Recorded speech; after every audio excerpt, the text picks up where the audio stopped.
Hello guys, आज हम start करने वाले हैं क्लास 12th हिस्ट्री का chapter rebels and the Raj. And इसके फर्स्ट पार्ट में हम पढ़ेंगे द रिवोल्ट ऑफ 1857। इसमें हम पढ़ेंगे कि कैसे 1857 में जो सिपॉयज़ होते थे, ठीक है, उन्होंने अपना रिवोल्ट शुरू किया। जो ब्रिटिशर्स थे उनके खिलाफ वो लड़े एंड कौन से लीडर्स ने उनको ज्वाइन किया एंड इस रिवोल्ट का इम्पैक्ट क्या हुआ ब्रिटिशर्स के ऊपर, वो हम पढ़ते हैं। ठीक है, तो इसकी स्टार्टिंग हुई थी कि सिपॉयज़ ने एक्शन जो है शुरू कर दिया। सिपॉयज़ जो सिपाहीज़ को बोलते थे, लेकिन जो ब्रिटिशर्स थे वो सिपाहीज़ को सिपॉयज़ की तरह प्रोनाउंस करते थे। ठीक है, सो सिपॉयज़ बिगेन एक्शन विद सिग्नल। उनको सिग्नल मिलते थे, फिर वो एक्शन अपना शुरू कर देते थे, अपनी जो उनका पार्ट होता था वो फिर शुरू कर देते थे। एंड इनका सिग्नल क्या हो सकता था, या इवनिंग में गन जो है वो चलाई जाती थी, या जो बजल है वो बजता था। इसमें क्या होता था, जो एक तरह का हॉर्न होता था वो बजाया जाता था एंड एक तरह से सिग्नल मिल जाता था सबको कि अब आपको एक्शन शुरू करना है। उसके बाद उन्होंने क्या किया, उन्होंने सीज बेल ऑफ आर्म्स। तो ये बेल ऑफ आर्म्स एक जगह होती थी जहाँ पे सारे वेपन्स वगैरह रखे जाते थे, उन्होंने उसको छीन लिया एंड प्लंडर द ट्रेजरी। तो ट्रेजरी में जाके उन्होंने जहाँ पे जो अनमोल चीज़ें होती थी उसको प्लंडर किया, उसको लूटा। एंड उसके बाद उन्होंने गवर्नमेंट बिल्डिंग्स को अटैक किया।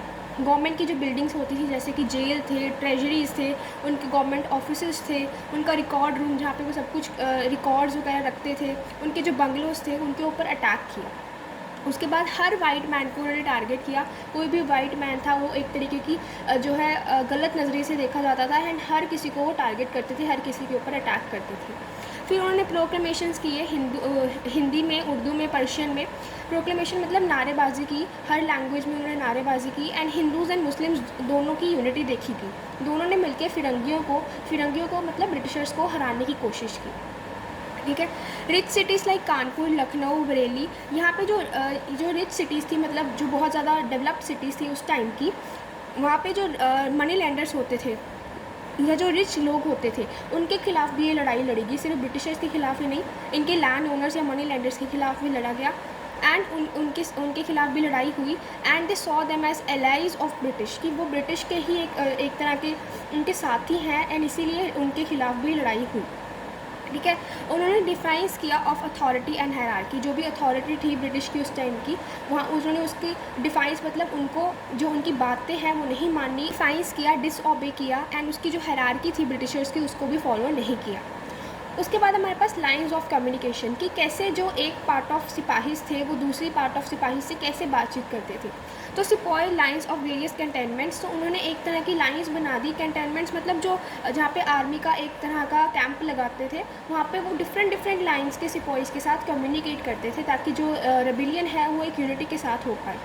उन्होंने सिपॉयज़ और emissaries move from one part two another. Emissaries मतलब एक तरह के रिप्रेजेंटेटिव, ठीक है, जो सिपॉयज़ थे या उनके जो रिप्रेजेंटेटिव्स थे वो एक पार्ट से दूसरे पार्ट में जाते थे एंड अपनी बातचीत करते थे। उन्होंने प्लान किया, टॉक किया अबाउट द रेबिलियन, कैसे हमने रेबिलियन को कंटिन्यू करना है, कैसे बातचीत की उन्होंने कि हमने ब्रिटिशर्स को कैसे हराना है, अपना रिवॉल्ट को कैसे कंटिन्यू करना है। ठीक है, अभी एक एग्जांपल है कि वो अपने कलेक्टिव डिसीजन कैसे लेते थे, या जो उनकी जो ऑर्गेनाइजेशन थी वो बहुत स्ट्रॉन्ग थी सिपाहीज़ की। तो एक एग्जांपल है कि जो कैप्टन हर्षे थे अवध में, वो इंडियन सबॉर्डिनेट्स के साथ प्रोटेक्टेड थे, मतलब इंडियंस के जो सबॉर्डिनेट्स थे उनको प्रोटेक्ट करते थे। लेकिन जब उन्होंने धीरे धीरे हर वाइट को टारगेट करना शुरू किया, तो 41st जो इन्फेंट्री थी, इन्फेंट्री मतलब जो पैरों से चल के आर्मी होती है, पैरों से चल के वो जो लड़ाई करते हैं उनको बोलते हैं इन्फेंट्री, एंड जो हॉर्स के ऊपर बैठ के लड़ाई करते हैं वो होते हैं कैवेलरी। ठीक है, जो 41st इन्फेंट्री थी, उन्होंने उस कैप्टन को मारने के लिए सोचा कि अभी सबको हमने मार दिया तो कैप्टन को भी हम मार देंगे, कैप्टन हर्षे को। लेकिन जो मिलिट्री पुलिस थी उन्होंने इसको मना कर दिया, उन्होंने बोला कि हम ऐसा नहीं करेंगे। तो इस मैटर को किसके पास पहुंचाया गया, panchayat of the native officers. वहाँ पे जो नेटिव ऑफिसर्स थे, सिपाही थे, उनकी एक पंचायत मतलब ग्रुप बनाया गया एंड उन्होंने इसका डिसीज़न लिया। इससे पता लगता है कि जो सारे सिपाहीज थे वो बहुत ऑर्गेनाइज थे, कलेक्टिव जो है सोच समझ के डिसीजंस लेते थे। ऐसे ही चार्ल्स बॉल थे, उन्होंने हिस्ट्रीज़ के बारे में लिखा ऑफ रेबिलियन, इस रेबिलियन की हिस्ट्री के बारे में लिखा एंड उन्होंने बोला जो पंचायत थी वो बहुत माइटी अकरेंस थी, मतलब बहुत पावरफुल थी उस टाइम पे in the Kanpur sepoy line. जो कानपुर की सिपाहीज़ की लाइन थी उसमें पंचायत का बहुत ज़्यादा पावरफुल रोल था। उसके बाद आता है हमारा लीडर्स एंड फॉलोअर्स, कि कौन से लीडर्स एंड फॉलोअर्स ने फिर इस जो 1857 का रिवोल्ट हुआ था उसको कंटिन्यू किया या उसको लीड किया। पहले हैं बहादुर शाह जफ़र। तो बहादुर शाह जफ़र जो थे इनको फोर्स किया गया है, अपनी मर्ज़ी से इसको लीड नहीं करना चाहते थे। जो मेरठ में सिपाहीस थे, क्योंकि ये मेरठ से शुरू हुई थी, तो जो मेरठ में सिपाहीस थे वो दिल्ली चले गए। दिल्ली में गए ताकि वो बहादुर शाह ज़फ़र को मना पाएँ कि आप हमारी रिवोल्ट है उसको लीड करिए, ठीक है।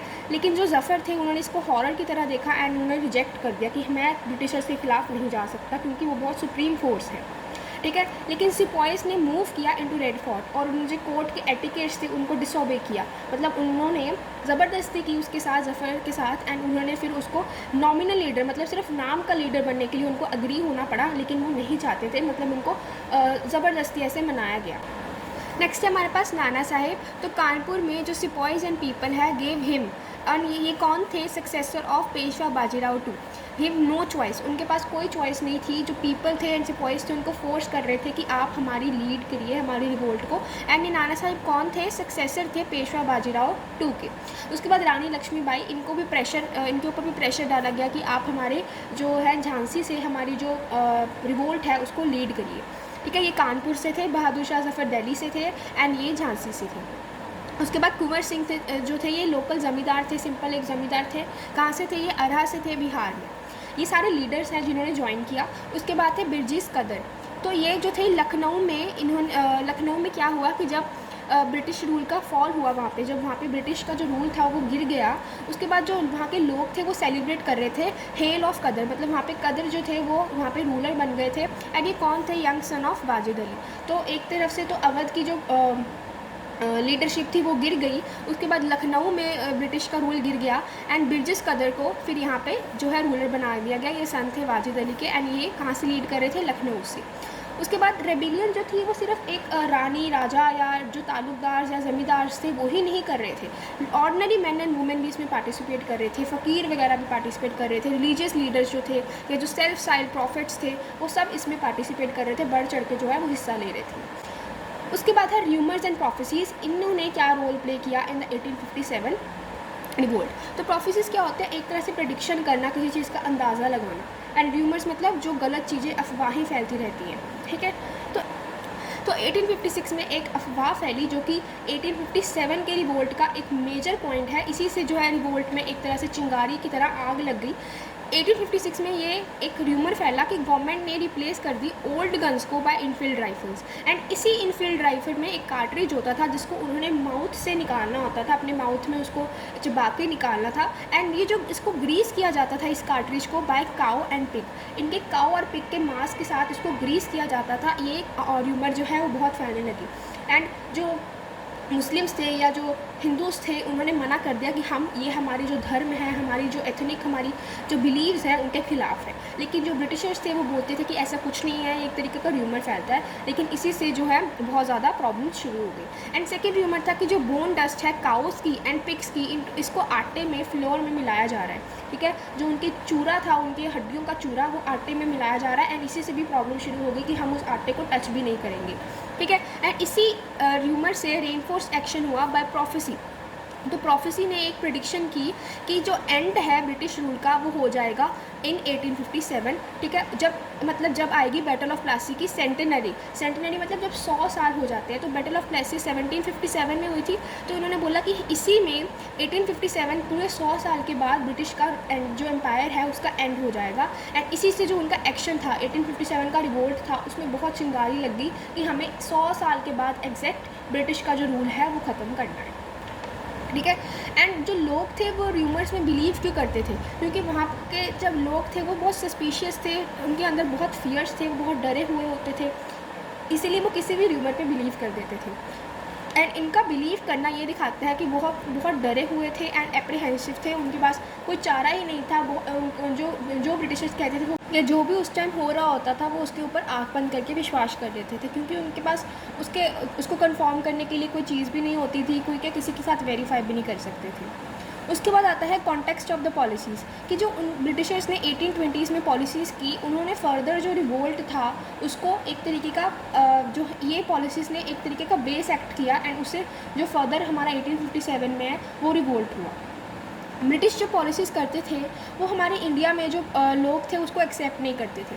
तो हमें पता है कि जब गवर्नर जनरल लॉर्ड विलियम बेंटिक्ट आए तो उन्होंने इंडियन सोसाइटी को वेस्टर्नाइजेशन में कन्वर्ट कर दिया। वो इंडियन सोसाइटी को इंडियन की नज़रों से नहीं देखते थे, वो वेस्टर्नाइजेशन में करना चाहते थे कि यहाँ पे मॉडर्नाइजेशन हो, ठीक है, रिफॉर्म्स आएँ। तो ये जो लोग हैं वो एक्सेप्ट नहीं कर पा रहे थे, जो कि एक कॉज बन गया ऑफ 1857 रिवोल्ट। ठीक है, उन्होंने इंग्लिश कॉलेजेस, इंग्लिश मीडियम में कॉलेजेस होते थे, स्कूल्स होते थे, साइंस में जो है वहाँ पे पढ़ाना शुरू किया, एंड लिबरल आर्ट्स, ये सब चीज़ें हमारे इंडियंस जो हैं वो एक्सेप्ट नहीं कर सकते थे, क्योंकि वो बहुत ज़्यादा ट्रेडिशनल थे, इलिटरेट थे। तो वो ये चीज़ें जो हैं इनको मॉडर्नाइजेशन की तरह समझते थे एंड इसको एक्सेप्ट नहीं करते थे।